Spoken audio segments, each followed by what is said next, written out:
يقول: كيف يعالج المسلم قسوة قلبه؟ أنا بعطيكم قصة معي أنا في هذا الموضوع.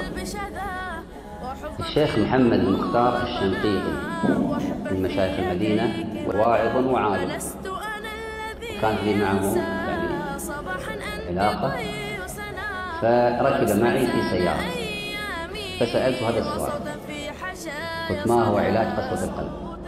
فأجابني بجواب غريب وعجيب. لو سألت الآن ما علاج قسوة القلب، المتبادر للذهن ما الجواب؟ اقرأ قرآن، صح؟ صوم، كذا. فقال لي كلمة غيرت مجرى الحياة، قال: بر الوالدين. سبحان الله، قسوة القلب بر الوالدين؟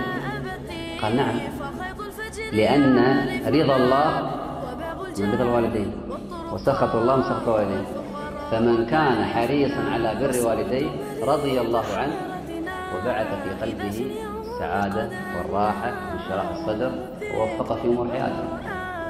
لذلك نقول بر الوالدين هو مفتاح الخير ومفتاح الرزق ومفتاح السعادة وعلاج قسوة القلب، ولكن أكثر الناس لا يعلمون.